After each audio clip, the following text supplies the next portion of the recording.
irmãos, é muito bom estar aqui com você. Tem alguém aqui hoje pela primeira vez? Só levanta a mão, tem aqui, tem ali. Sejam todos bem-vindos aqui na nossa casa, na nossa família, na nossa igreja. E eu sempre falo, nós não somos apenas igreja, nós somos família. E o nosso papel aqui como família é de direcionar todas as pessoas para Jesus, porque Ele é o centro de todas as coisas. Nós somos a Anglicana Ressurreição, uma família para ser. Amém. Sejam bem-vindos. Para quem não me conhece, meu nome é Pedro, sou pastor aqui da Igreja Ressurreição Pomos e é muito bom estar aqui com você hoje, nessa noite, para meditar na palavra do Senhor, para refletir naquilo que o Espírito Santo quer falar ao nosso coração. E o tema da mensagem hoje é um tema até um pouco descontraído. O tema da mensagem é: não seja bobo.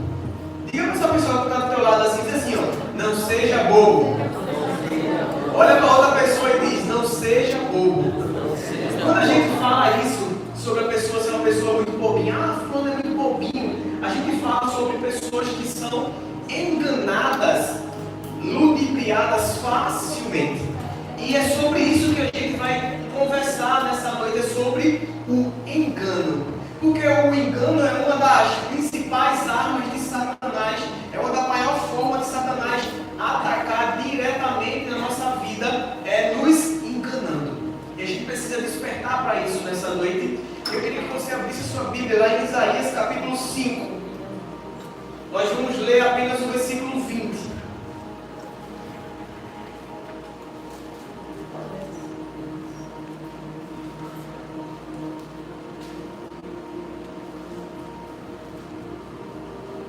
Isaías 5, versículo 20, vai estar aí na tela, na versão que nós vamos ler. Diz assim a palavra do Senhor: ai dos que ao mal chamam de bem, e ao bem chamam de mal, que fazem da escuridão luz, e da luz escuridão, e fazem do amargo doce, e do doce amargo. Estas são as palavras da salvação, e por a gente dá feche teus olhos, vamos orar. Senhor Deus, Pai, muito obrigado, Senhor. Muito obrigado porque a Tua palavra não volta vazia e hoje não será diferente. Pai, queremos te pedir que o Teu Espírito Santo, Ele abra o nosso coração e o nosso entendimento, para que a gente não caia nas armadilhas, nos enganos que Satanás tenta colocar na nossa vida. Então que o Teu Espírito Santo hoje, nessa noite, Ele ministre não aquilo que gostaríamos de ouvir nessa noite, mas aquilo que o Seu Espírito Santo deseja falar ao coração de cada pessoa. Que o Senhor faça uma aplicação personalizada ao coração de cada pessoa, para que vidas sejam alcançadas, para que pessoas sejam transformadas a partir da instrumentalidade da Tua palavra. E que hoje, nessa noite, eu seja apenas um canal, que eu não te atrapalhe em nada, Espírito Santo, mas que o meditar no meu coração e o falar da minha boca sejam sempre agradáveis na Tua presença. Ó rocha minha, dentro meu, é por isso que eu te oro e já te agradeço. No nome de Jesus. Amém. Amém. Amém. Hoje nós vamos falar sobre engano, porque principalmente a pessoa que está enganada, normalmente ela é a última a perceber. Normalmente a gente vive enganos que Satanás ele tenta colocar na nossa vida. E é por isso que a gente precisa abrir nossos olhos hoje, nessa noite, porque estamos vivendo em um tempo de distorções espirituais, distorções da verdade. Os valores lá no mundo começam a relativizar e começam a apresentar o pecado como algo normal e algo bom. Porque a gente costuma falar: todos nós somos pecadores e vamos pecar, então não tem problema em pecar. E o mundo nos vai nos empurrando e nos apresentando a isso, mostrando que é normal pecar, que é até bom. Dentro da igreja esse conceito vai se levantando. E o interessante é que nessa passagem que nós lemos, Isaías, ele estava confrontando justamente esse engano que estava se levantando naquela geração. Não sei se você conhece o livro de Isaías, mas esse capítulo 5 é chamado da passagem dos ai. Ele começa a fazer vários ais. ai de vós, ele começa a fazer julgamento sobre aquela nação. E ele fala, ai daqueles que chamam o mal de bem e o bem de mal.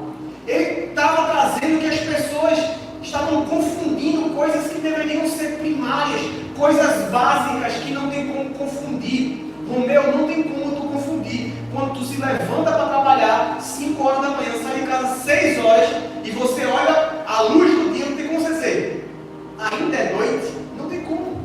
Porque você vê a luz do dia, então não tem como você confundir a luz com as trevas. Mas Isaías, ele fala que o povo estava confundindo escuridão com luz. Não tem como, Daíla, você comer uma barra de chocolate 50% de cacau, aquela que é bem docinha, bem gostosinha, você, meu Deus, como essa barra está azeda. Não tem como confundir o doce com amargo ou com azedo. E nem vice-versa. Não tem como você chupar um limão imaginando que está comendo um chocolate, porque é totalmente diferente. E Isaías, ele traz justamente esse paralelo de coisas tão distintas para mostrar aquilo que as pessoas estavam pervertendo, fazendo de errado, tratando algo que era mal como uma coisa boa. E a gente precisa ter cuidado, porque viver essa confusão ou essa distorção espiritual traz muita consequência para a nossa vida. Porque Satanás, ele continua com a mesma estratégia do começo de todas as coisas. Satanás, irmão, ele só quer enganar você, confundir você, ele quer afastar você do teu destino profético. Essa é a missão de Satanás, é te deixar longe daquilo que Deus tem para você. E entenda, a estratégia dele, o mal não vai vir de forma explícita. Satanás não vai trazer o mal vestido de mal, ele vai vestir o mal de bem. Ele vai querer disfarçar, enganar, e talvez o mal que Satanás vai trazer para a sua vida vai ser uma boa proposta de emprego. Pastor, emprego é de Satanás. Se for te afastar de Deus, é. Se vai quebrar princípio bíblico, é. Eu tenho certeza que Deus não quer te colocar para trabalhar com aquilo que vai destruir a vida das pessoas. Ah, pastor, eu vou abrir um bar. Deus está mandando uma proposta para eu abrir um bar, vou ganhar dinheiro. Irmão, isso não é Deus, não. Mas ele vai vir vestido de coisa boa, ele vai vir vestido com uma proposta boa de emprego, ou talvez ele vai vir vestido de um relacionamento agradável. Ah, pastor, eu conheci o meu futuro marido, ele é uma bênção, só não gosta de igreja, só não gosta muito das coisas de Deus. Ele é até ateu, ele diz que é ateu, mas é uma bênção, pastor, é uma bênção, foi Deus que colocou na minha vida. Irmã, vigia, bênção. Deus vai colocar uma pessoa que nem acredita nele na tua vida. E eu sempre falo, é melhor um feinho cheio da unção do que um bombadinho cheio de cão. E muitas vezes a gente quer, eita, aquele bombadinho, aquele bonitão, eita, é esse o homem que Deus mandou para mim. Irmão, esse homem vai ser tua perdição. E o contrário também é verdade. Meninos, homens, cuidado com a mulher que você vai se relacionar. Todos nós, homens, precisamos de uma mulher, mas de uma mulher virtuosa, de uma mulher sábia, que vai edificar a sua casa e não destruir, e não trazer contenda, e não afastar Deus da sua vida. Talvez esse mal que vai chegar vestido de bem são amizades legais que você vai ter. Rapaz, fulano é rocheiro demais. Fulana é uma bênção, aquela menina na minha vida me ajuda em tudo. Mas talvez está te levando a fazer coisas que você não deveria. Talvez é essa série, esse seriado que você está assistindo, que é tão empolgante, que é tão massa, e está fazendo você não ter tempo mais para Deus. Está fazendo você quebrar princípio, você se afastar do caminho da verdade. Satanás, a estratégia dele é tornar o pecado atrativo. Satanás, ele quer colocar para mim e para você que o pecado é algo muito bom, é algo muito maravilhoso, e quer colocar a obediência a Deus como se fosse algo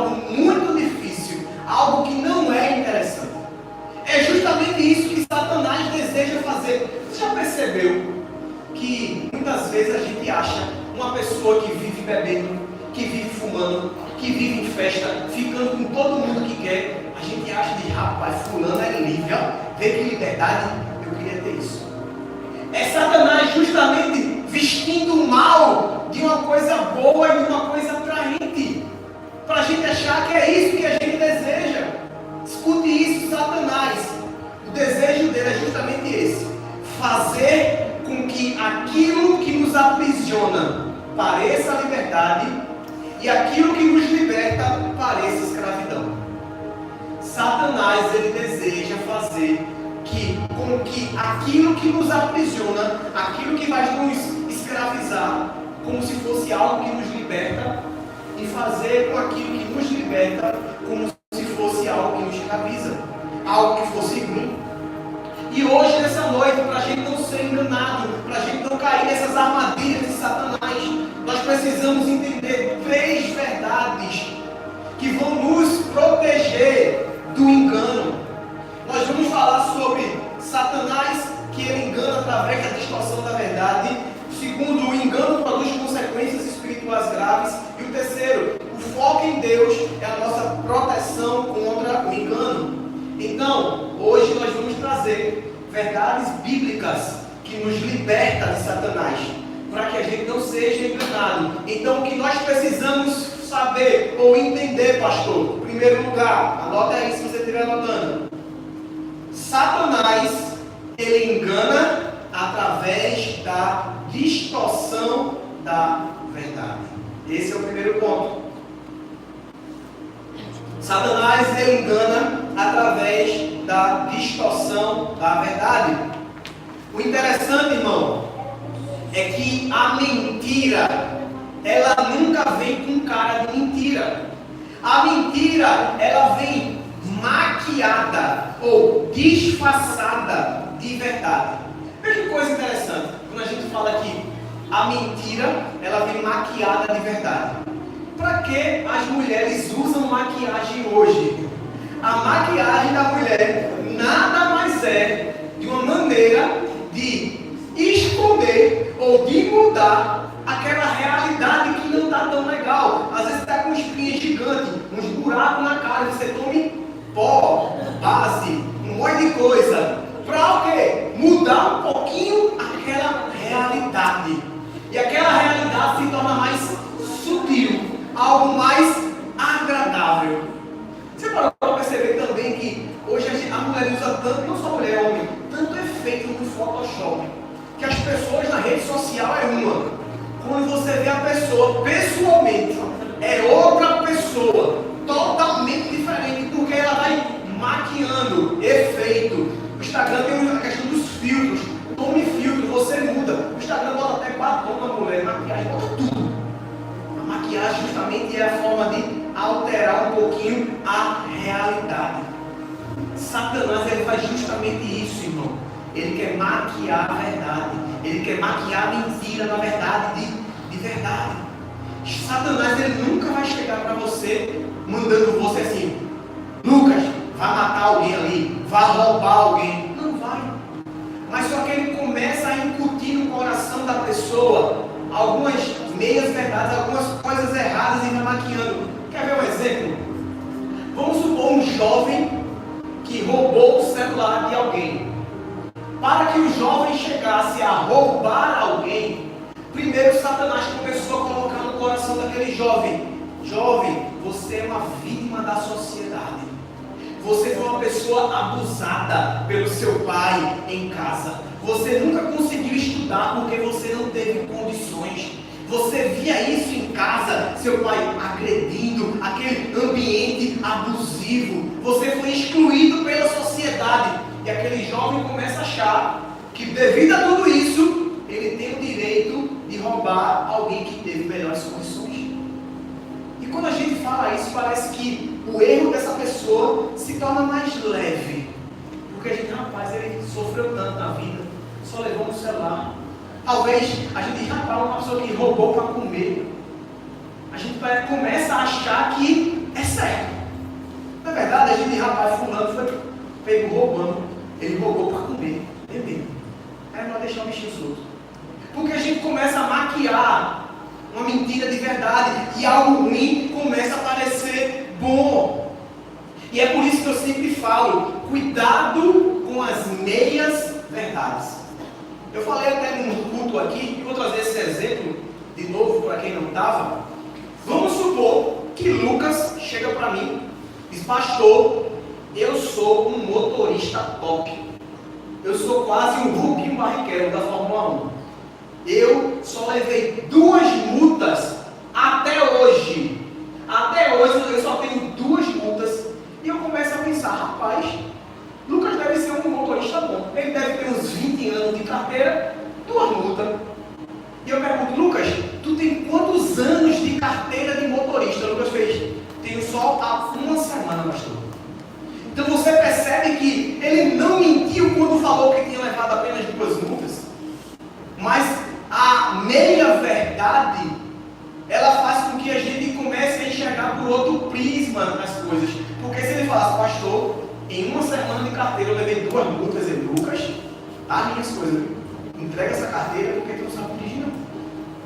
Mas a meia-verdade é justamente para isso. A tarefa de Satanás é justamente isso, a distorção da verdade. E é por isso que lá em João 8,44, a Bíblia fala que ele é o pai da mentira. Satanás, ele é o pai da mentira. E desde o início ele trabalha para distorcer a verdade. Veja o que lá em Gênesis 3, versículo 1 diz. Vou ler a versão NVT, mas pode deixar na NVI. Só a parte final. Depois que a cobra começa a falar com Eva lá, e ele chega assim e pergunta à mulher: foi isto mesmo que Deus disse? Não coma de nenhuma das árvores do jardim. Veja o que Satanás faz. Ele começa a distorcer a verdade que Deus já havia falado. E aí a perguntinha da escolinha bíblica, da EBD, para saber se você está lendo Bíblia: o que foi que Deus disse? Exatamente. Para quem não escutou, Deus falou que pode comer de todos os frutos, menos de um. O fruto do conhecimento do bem e do mal. Então Satanás, ele começa a distorcer a verdade que Deus já havia falado. E essa distorção, ela pode parecer sutil, mas é algo que vai nos aprisionar lá na frente. E talvez essa distorção que você está passando, na verdade, é com o filme e a novela que você está assistindo. O filme que mostra comportamentos imorais e você começa a achar normal. Toda novela, todo filme, o relacionamento mais avassalador é o relacionamento com a amante ou com o amante. Você nunca vai ver um filme ou uma série, séries boas, na verdade. A maioria do filme e da série, ela coloca o cara num casamento triste, aquele casamento ruim, briga, não presta para nada. Mas aí a mulher encontra um amante, um bonitão, um bombadão, e você vai lá e vive aquele romance, e você vê: meu Deus, eu preciso disso.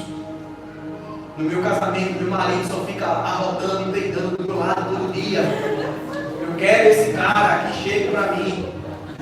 E aí a gente começa a pegar essa distorção da verdade e a gente começa a achar isso normal. A gente começa a ver uma distorção, talvez umas amizades que vai nos incentivando a coisas erradas e a gente vai achando isso tudo muito normal. Não sei se você já parou para perceber, mas às vezes até um pedido de oração, ele pode ser um motivo de fazer fofoca. Pastor, como assim, pastor? Imagina.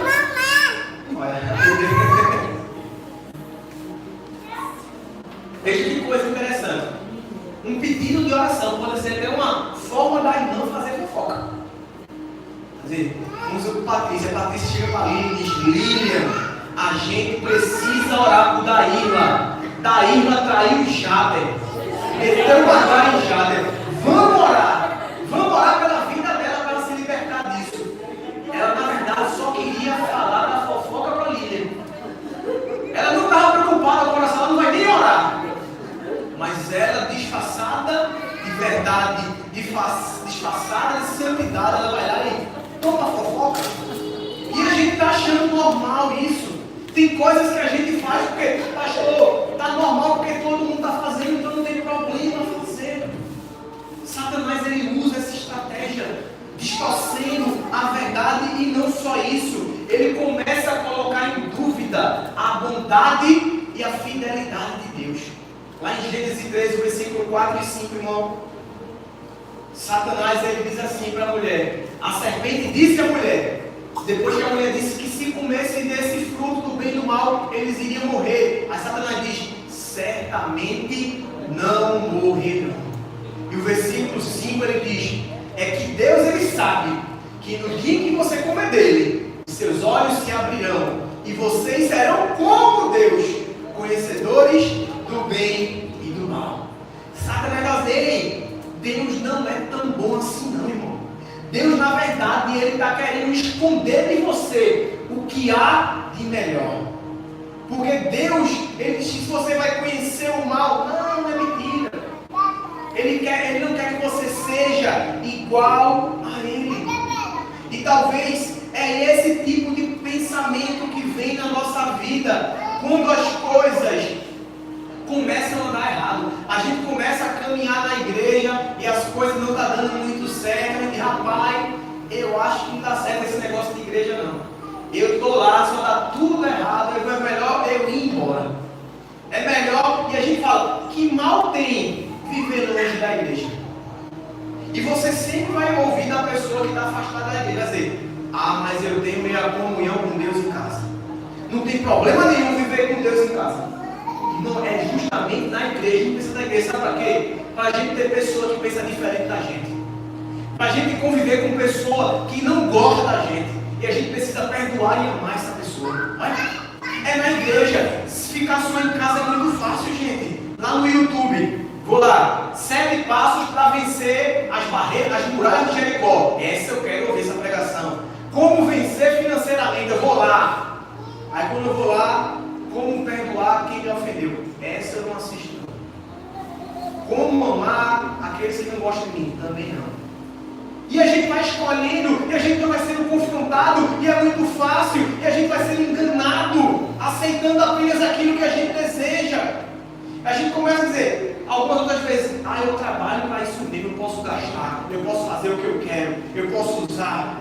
Qual é o problema de ir numa festinha? Eu vou lá naquela festinha, só dar uma olhada no ambiente e não tem nada de errado. E talvez aquelas mensagens que você recebe no seu direct, você diz, mas é só meu amigo, pastor. Ele é casado, mas é só meu amigo. Não tem problema. É justamente essas distorções da verdade que Satanás quer fazer na nossa vida. Uma pergunta aparentemente inocente de Satanás para Eva foi suficiente para gerar uma dúvida, uma desconfiança no coração de Eva. Irmão, coloca aí, irmão, Gênesis 3, o versículo 6. Depois que a serpente fala para Eva isso, veja o que aconteceu com ela. Diz aí, e quando a mulher viu que a árvore era um bom alimento, atraente aos olhos e desejável para dela se obter sabedoria. Depois que Satanás coloca uma mentirinha no coração dela, quando ele distorce a verdade, ela diz, epa, essa fruta é boa. Eu não tinha visto essa fruta ainda não. Tinha tudo aqui, eu não tinha parado para perceber dela, eu quero ela. E é justamente isso que Satanás quer fazer, irmão. Satanás ele tira no foco daquilo que você pode fazer e quer colocar o foco naquilo que você não deveria fazer. E sabe por quê? A mulher sentiu vontade de comer o fruto proibido porque ela parou de comer o fruto permitido. Isso acontece na nossa vida. Quando a gente para de fazer aquilo que nós deveríamos estar fazendo, vamos sentir vontade de fazer aquilo que a gente não deveria estar fazendo. Eu não sei se você já experimentou fazer feira com fome. Se você for fazer feira com barriga seca, vazia, não vá. Porque você quer comprar tudo que vem na prateleira. Você vê lá,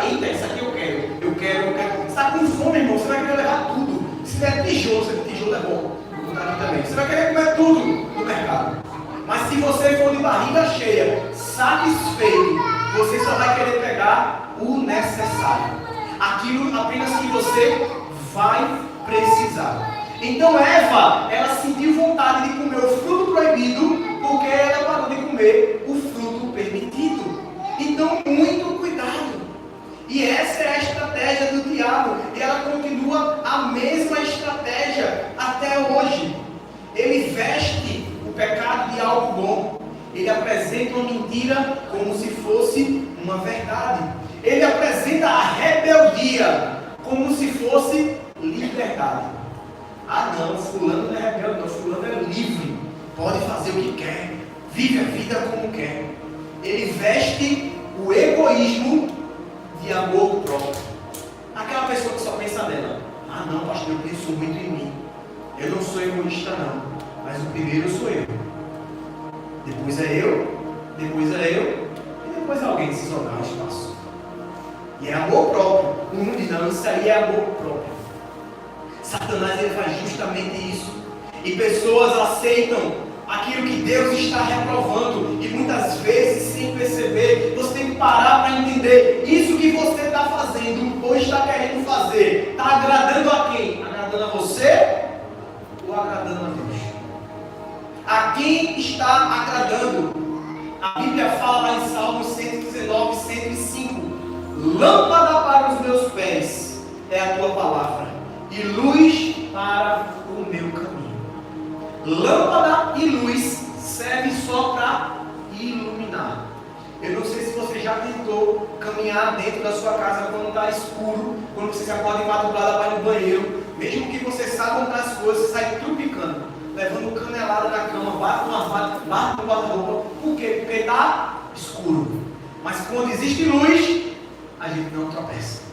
E a Bíblia está falando aí, a lâmpada para os teus pés, e tanto a luz para guiar o teu caminho, é a palavra de Deus. E nós precisamos estar meditando nela.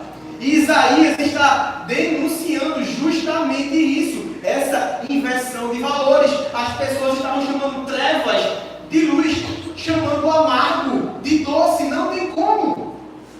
No mundo hoje a gente vê esse comportamento, ideologia, entretenimento, música, rede social.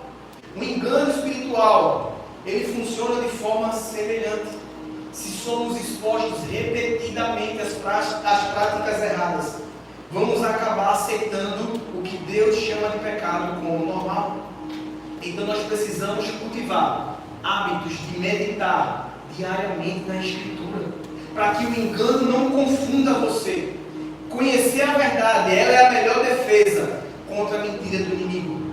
Então, para que a gente não seja enganado, nós precisamos entender que Satanás, ele vai enganar através da distorção da verdade, mas em segundo lugar, o engano, ele produz consequências espirituais graves. Todo engano, ele tem consequência espiritual grave. Um engano não é inofensivo. Aceitar uma mentira que nos afasta de Deus enfraquece a nossa fé e nos torna vulnerável ao pecado. Romanos capítulo 1, versículo 25, Paulo fala justamente isso de algumas pessoas que estavam querendo viver a sua vida do seu modo. Ele diz, trocaram a verdade de Deus pela mentira, adorando e servindo a criatura em lugar do Criador, que é bendito para sempre. Paulo está falando que as pessoas começaram a viver uma vida de engano, trocando aquilo que é a verdade pela verdade deles, pela mentira. O engano, ele age como uma doença silenciosa. Começa com um pequeno hábito, uma decisão inofensiva aparentemente, e isso vai destruindo a nossa vida. O engano, sabe como ele é comparado? É como se fosse um vírus. Você consegue ver o vírus? Alguém consegue ver vírus? Não. A olho nu a gente não vê. A gente vê com microscópio. Mas o vírus, ele não é visto a olho nu. Então, ele é algo que penetra sem a gente perceber. É um engano que penetra dentro de nós sem a gente perceber. E ele parece inofensivo porque é invisível. E aquilo vai nos contaminando. Por exemplo, uma fofoca. contada, ela parece inofensiva. E ela vai nos contaminando. E quando a gente aceita aquela fofoca, a gente começa a ter raiva da outra pessoa. Fulano me contou algo, eu tô com raiva de Romeu, velho. Romeu falou isso, eu tô com raiva de Romeu agora. E não só isso, o problema é que a gente começa a contaminar outras pessoas também. Porque ele está da forma assintomática. O coronavírus, a gente pegava ele, só que o período inicial, o período de contágio, ele era assintomático ainda. Então, a gente estava contaminando as pessoas sem saber, porque não estava tendo nada aparente. E assim é a fofoca. A gente começa a contaminar outras pessoas. Eu vou para Lucas e falo, Lucas, Romeu não presta não. Romeu falou isso, isso e isso. Lucas vai começar a se contaminar e ficar com raiva de Romeu. E quando a gente vê, a gente está doente, fraco, debilitado. Eu não quero ir mais para a igreja. Aquela igreja não presta. As pessoas são tudo fofoqueiras. Só tem gente que fala mal do outro. Só tem gente velhaco lá daquela igreja. Só tem gente orgulhoso. E a gente começa a aceitar. E a gente começa a ser debilitado, fraco. Assim acontece com a nossa alma. Quando a gente cede a pequenos enganos, pequenas concessões que vão enfraquecendo a nossa fé.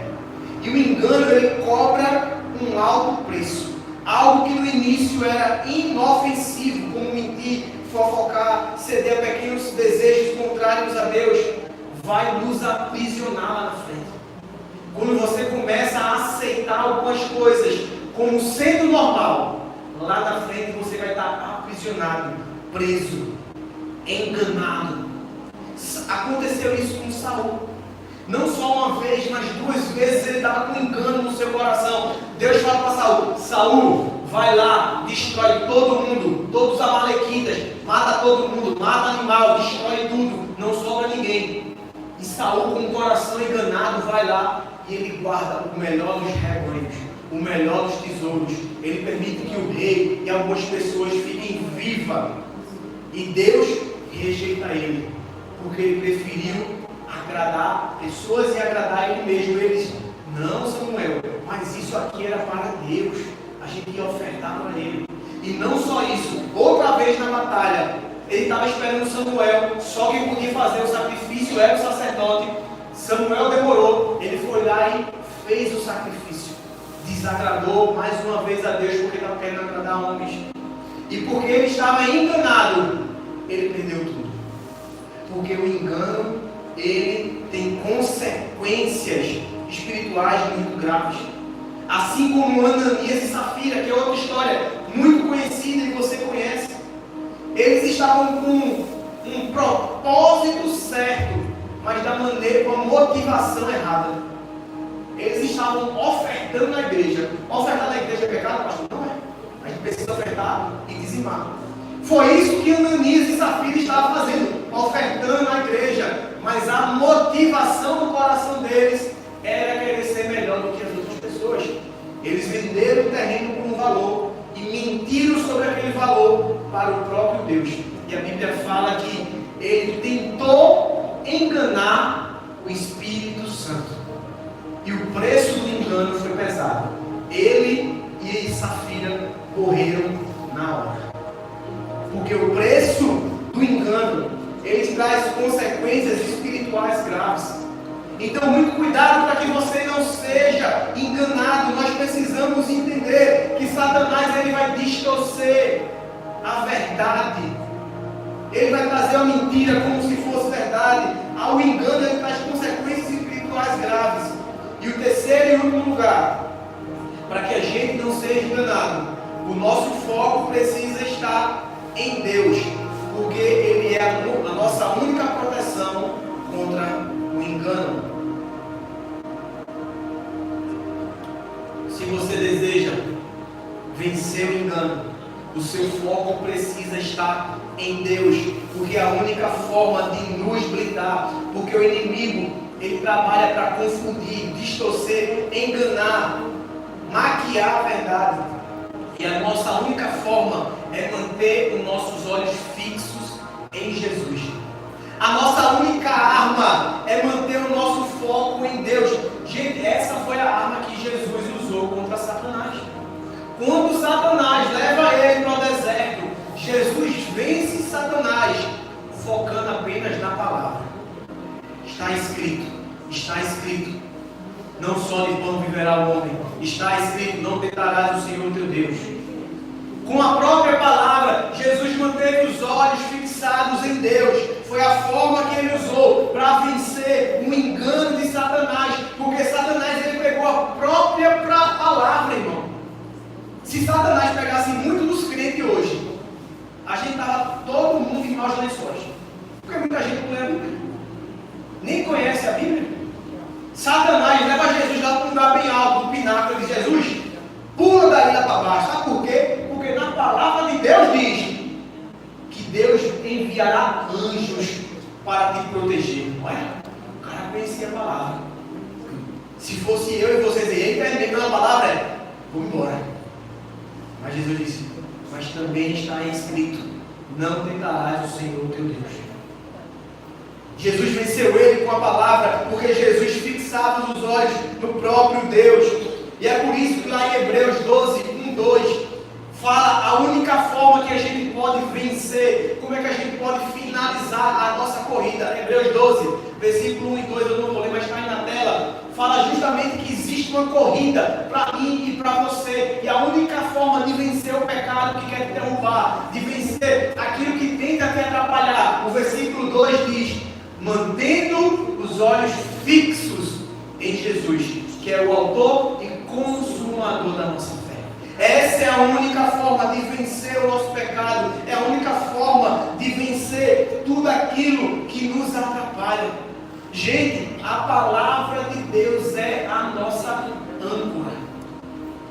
O barco é a nossa vida. Se o barco não tiver uma âncora boa, que fique firme, ele vai ser carregado, conduzido a bater nas pedras e serem destruídos. A nossa âncora é a palavra de Deus, que nos mantém firme. A nossa oração é o leme que guia a direção desse barco. Nós precisamos ler a Bíblia, orar, participar da comunhão dos irmãos. A vida espiritual, ela não pode ser buscada apenas em momento de crise, mas ela precisa ser construída diariamente. O grande problema é que muita gente só vai ler a Bíblia, só vai orar quando a coisa está feia. É como se Deus fosse o bombeiro. Você não liga para o bombeiro todo dia. Ninguém liga para o bombeiro todo dia. A gente só liga se tiver o quê? Incêndio. Ou se aparecer abelha. Ou se aparecer cobra. A gente não liga. E a gente acha que Deus é assim, é só um extintor, que é só para ser usado no momento da crise, e não é. A gente precisa estar lendo a Bíblia, orando, tendo comunhão com nossos irmãos, e isso é diariamente, porque um hábito saudável só é construído quando a gente costuma fazer constantemente alguma coisa.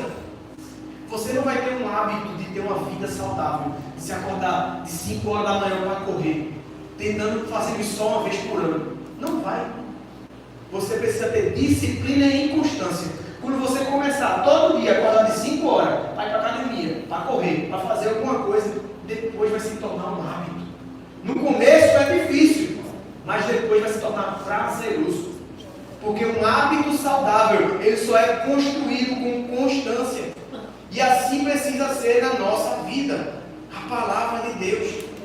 Você precisa ler todo dia a palavra. Leia pouco, 10 minutos, 15 minutos, não precisa passar 1 hora não. Tem gente, vou começar, pastor, ler a Bíblia. Vou passar 1 hora lendo. Mas também só faz isso um dia, passa 3 meses sem ler a Bíblia. Porque você passou um dia só lendo 1 hora. Comece com 10, 15 minutos. Quando se tornar hábito, você vai aumentando. Você vai ter necessidade de consumir mais. Ore sempre de tomar decisões importantes. Diga não a situações que parecem boas, mas desagradam a Deus. Eu sempre falei aqui no começo da pregação agora. Tem coisas que é o próprio diabo que está colocando na nossa vida, a gente está dizendo, glória a Deus. Talvez esse namorado que o diabo colocou, está dizendo, glória a Deus. E aquele cara que Deus colocou ao seu lado, você chamou ele de amigo. E quando alguém disse, olha, fulano é bom para tu, ela está repreendido em nome de Jesus. Talvez esse emprego que você está hoje, foi Deus que colocou. Glória a Deus por ele. Mas talvez tenha sido o próprio diabo que colocou. Para te afastar dele. Para não ter comunhão. Para não ter intimidade. Participe da vida da igreja. Cultos. Não se isole espiritualmente. Avalie a sua vida semanalmente. Para ver se você tem cedido ao engano. Comece a avaliar toda semana como é que está a minha vida. O que é que eu estou fazendo? Posso fortalecer mais ou não? Esses hábitos, embora simples, são defesas sólidas contra o engano e nos fortalecem na nossa caminhada. Amém? Amém. Isaías, para a gente poder finalizar, e o louvor já pode subir.